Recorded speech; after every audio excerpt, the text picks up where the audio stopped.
Last night, Elon Musk shocked late-night television and the internet when a clash with Stephen Colbert ended in total chaos. What began as a high-profile interview on The Late Show spiraled into an explosive showdown that forced producers to cut the segment short, leaving the audience stunned and social media in a frenzy. According to multiple eyewitness reports, Musk didn't just talk about Tesla or SpaceX. He allegedly went off script, defending the Department of Government Efficiency, or DOGE, and bragging about firing whistleblowers who exposed safety risks tied to the controversial program. The moment he leaned in and delivered those words, the air shifted. Gasps rippled through the studio. Some say Colbert's expression froze. No footage has surfaced yet. CBS and Colbert's team have remained silent. Musk, radio silent on X. But the claims are out there. Reddit threads exploding. X posts climbing by the second. Some say Colbert snapped. Others say Musk got too real. Either way, the lines have been drawn. And this isn't just a late-night feud anymore. This is about power, principle, and what happens when neither side backs down. Drop your thoughts in the comments and hit subscribe if you're ready for a story of power, pride, and pushback. Just a few years ago, Elon Musk and Stephen Colbert shared laughs under the Late Show's lights. Back then, Musk was the visionary, the man aiming for Mars, electrifying cars, and lighting up the world with solar power. Colbert welcomed him like a hero, a tech savior with charm and ambition. But tonight, that nostalgia was gone. The crowd inside the studio was split before Elon even sat down. One half erupted in applause, still drawn to the legacy of rockets and reinvention. The other half? Wary eyes, arms crossed, uncertain of the man now tied to Trump, DOGE, and brutal government cuts. Elon walked in with his trademark confidence, crisp suit, calm smile, but eyes scanning. He knew the room wasn't all his. Colbert greeted him warmly, but behind the smile was steel. No more reverence, just resolve. "So, Elon," Colbert began, tone playful but barbed. "Saving the world one pink slip at a time?" A few laughs rolled through the audience. Elon didn't flinch. "I'm trimming waste. Efficiency hurts sometimes." It was smooth. Too smooth. The kind of line that sounds smart but cuts cold.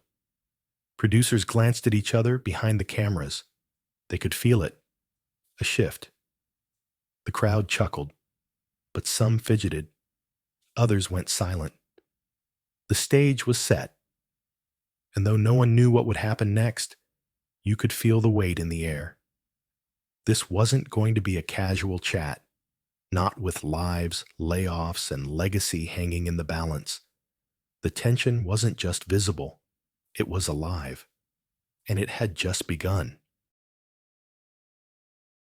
Colbert leaned forward, his voice still carrying the warmth of a seasoned host, but now laced with something colder underneath.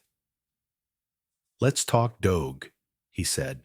"Thousands of layoffs, slashed budgets, oversight gone dark. You've saved money, sure, but you've also gutted the people who keep things like nuclear plants and bridges safe. How is that efficiency?" Elon sat back, unfazed. "Billions saved, bureaucracy cut, weak links gone," he said smoothly, like it was a line he delivered 100 times. People afraid of progress shouldn't be holding the steering wheel.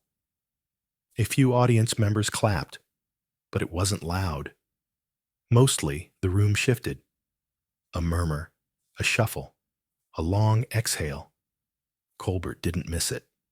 "You mean to say," Colbert asked carefully, eyes locked in, "that the federal employees who raised red flags about nuclear safety, infrastructure gaps, emergency response systems, they were the weak links?" Elon didn't blink. Leaks aren't heroes, he said, his voice calm but sharp. They're traitors to progress. The room fell silent. It wasn't just a TV audience anymore. It was a room of people realizing they were watching something raw unfold. Audible gasps rose from the seats. One woman covered her mouth. A man shook his head. Producers stiffened behind the cameras. The control room buzzed. Colbert's fingers tapped the desk once. His smile dropped. "You just bragged," he said, voice steady but low, "about firing whistleblowers on national television?" Elon shrugged. They knew what they were doing. That shrug, careless, casual, hit the room like a lightning bolt, the kind that doesn't light the sky but burns the air. Colbert's posture changed. The crowd's energy hardened. This wasn't clever TV anymore. It was something else. A line had been crossed, and they all felt it. Colbert didn't flinch. His tone dropped from entertainer to interrogator, the kind that didn't need applause. These weren't lazy staffers, Elon. These were professionals sounding alarms. People warning about failing bridges, emergency response systems on the brink, reactor malfunctions. Some of them had decades of experience. Elon raised his chin slightly. They panicked. Progress doesn't wait for people afraid of change. Behind them, the studio screen flickered to life. A rapid montage rolled. Headlines about DOGE layoffs, footage of underfunded infrastructure sites, reports on delays in disaster response. A whistleblower clip played with a voice distorted. "We warned them. They didn't listen. Then we got cut." Colbert turned toward the screen, let it breathe for just a second, then looked back at Musk. "Efficiency shouldn't mean danger," he said, his voice low and sharp. "You didn't just cut costs. You cut corners." Musk leaned in now, his composure wearing thin. "Danger," he said, "is the cost of revolution. If you want to build something truly transformative, you don't stop for every warning light. Sometimes you have to drive through the storm." The audience shifted again. The clapping had stopped. Whispers now filled the room. One voice in the crowd shouted, "That's insane!" Another yelled, "Let him finish!" The division was growing. Colbert didn't raise his voice. He didn't have to. "You think firing watchdogs is revolution?" he asked, arms crossed. "I think it's leadership," Musk said flatly. The room chilled. A few boos trickled in, a couple of gasps. The glow on Musk's face had changed. Not just stage lighting anymore, but heat. In the control room, producers leaned toward one another. "He's unraveling," one whispered. Back on stage, the air had turned dense. Every word now felt like kindling. Neither man blinked. Neither looked away. They weren't hosting a segment anymore. They were on a collision course. Colbert's voice dropped to something darker. No sarcasm now, just cold resolve. "You're not here to lead, Elon. You're here to control. And you call that progress." Elon's eyes narrowed. His voice raised a notch, louder than before. "You don't get what I do. I carry the future. I make the hard calls so the rest of you can sit in chairs like that and talk about it." The crowd stirred, a mix of cheers and murmurs, some people nodding, others shaking their heads. Tension rippled through the room like a live current. Colbert stepped forward, slow and calm, his voice firm. Not by stepping on truth, not by silencing the people trying to keep bridges from collapsing and reactors from melting down. Musk's hand slammed against the desk. The sound cracked through the studio. "Truth is inefficient. Truth is slow. I don't have time for people clinging to the old ways." That line hit hard. The audience gasped. Someone near the front yelled, "Get him off!"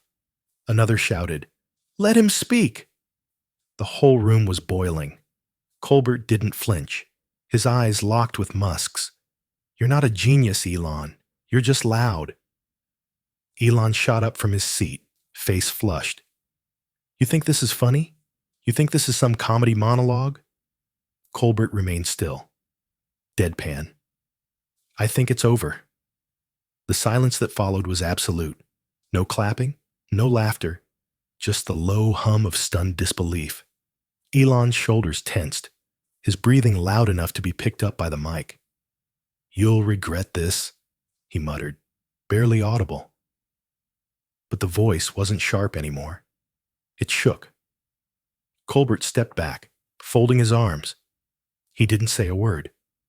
The audience didn't know what to do. Some phones were up, recording. Some people looked to the producers. Others looked away. Elon glanced at the crowd, at Colbert, at the cameras. The fire in his eyes had dimmed into something else. Frustration, maybe. Maybe disbelief. Maybe the slow realization that this wasn't going his way. He looked like a man expecting applause, but hearing silence instead. The control room was frozen. Nobody dared cut to commercial. Not yet. Elon turned toward Colbert one last time. "You don't understand the stakes," he said, voice low and tight. "You never will." Colbert still didn't respond. And in that frozen moment, the blowout wasn't just a shout or a desk slam. It was a wall falling. The moment Elon Musk lost the room. The silence hung like a heavy curtain over the studio, every eye locked on Elon Musk as he stood center stage, seething. Stephen Colbert didn't move, didn't flinch. The producers looked to him. He gave the nod, calm, firm, final. "Cut it," Colbert said, his voice sharp as a blade. Musk's head snapped toward him. "I'm not done," he barked, yanking the mic off his collar with one swift pull. The rip of Velcro and the pop of static echoed. The small mic dropped to the desk with a dull thud. The producers didn't stop him. No one rushed in. Cameras stayed live. Security hovered near the wings, uncertain. The audience, confused and tense, began to stir. Musk looked out at the crowd. His tone turned almost desperate. "You're being lied to. I'm the one fixing this country. I'm the one doing the work while the rest of you laugh." He scanned their faces, waiting for cheers. Some in the crowd clapped, but more stayed silent. A few scattered boos. Someone near the front yelled, "Let him go." Another, "Get out!" Colbert, standing his ground, arms crossed, didn't raise his voice, just delivered the blow with quiet precision. "Not tonight. Not here." Musk looked at him with something between rage and disbelief. "You don't get it," he said, pointing out at the crowd now. "You're all blind. Blind to what's happening around you." He turned away sharply, pacing toward the edge of the stage. The crowd roared, not in applause, but in fractured emotion. Some rose to their feet to film. Others just watched, stunned. As Musk reached the edge, he paused, turned back one final time. His face red, lips pulled tight. He pointed again. "History will prove me right." From center stage, Colbert responded without missing a beat. "And you're deaf to accountability." The words cut through the air like glass. Musk froze for a breath, then turned and stormed off stage. Security followed him closely, not touching him, just shadowing. The moment he disappeared into the shadows of the wings, the room collapsed into a chaos of noise. Some clapped, others booed. Conversation sparked everywhere. But on stage, Colbert stood in silence, his face unreadable. The cameras rolled for another heartbeat before fading to black. Elon Musk was gone. the studio still crackling in the aftershock. The aftershock hit the internet before Elon Musk even made it back to his car. Within minutes, hashtags erupted across X. Yahar Musk kicked off. Colbert vs. Elon. DOGE gate. Threads multiplied by the second. Clips of Musk ripping off his mic and Colbert's piercing final line were everywhere, despite the lack of official footage. Eyewitnesses filled in the blanks. One post read, "He bragged." It was chilling. Another shot back, "He told the truth." Colbert couldn't handle it. The divide was instant, and it was brutal. Reddit lit up with a flood of reactions. In one trending thread, a user asked, "Was Elon unhinged or just honest?" Replies stacked deep, some calling him a tyrant, others claiming he was a visionary, speaking hard truths in a room that wasn't ready. The debates raged through the night. X exploded with posts from alleged audience members. I was there. He said leakers were traitors, then smirked like it was nothing, one user wrote. Never seen Colbert that serious, another added. You could feel the air change. But Elon, usually one to fire back instantly, said nothing. No post, no comment, no meme, just silence. The silence was loud. Colbert, on the other hand, took no pause. His next show opened with the line already trending by the time it aired. Some guests bring facts. Some bring fire. Last night, we had both. The audience roared. Tesla stock dipped nearly 5% by market close. Analysts cited the optics. CBS issued a short response. No comment at this time. The restraint only added fuel. Politically, lines hardened. Trump allies and right-wing pundits praised Elon for standing firm. He faced a liberal ambush and didn't flinch, one Fox News contributor said. Meanwhile, safety advocates and watchdog groups hailed Colbert. Finally, someone called out the glorification of dangerous leadership. A nonprofit spokesperson tweeted. One viral tweet summed it up best. He walked in a titan. He left a tantrum. The clash echoed far beyond the studio, and the chaos showed no sign of stopping. It started as an interview and ended as a reckoning. Elon Musk stepped onto the Late Show stage to promote DOGE, to defend the layoffs, the cost-cutting, and the chaos. But by the end of the night, he wasn't defending anything. He was storming off, mic ripped, pride wounded, leaving behind a studio buzzing with shock. Colbert didn't flinch. He drew a hard line and didn't hesitate when Musk crossed it. For Colbert, it was about values. For Musk, it was about control. And for everyone watching, it became something bigger. A cultural firestorm erupting in real time. The moment wasn't just a clash of personalities. It was a collision of two visions of power. One that speaks for disruption and one that defends accountability. So now, the question lands in your hands. Was Colbert right to cut it off?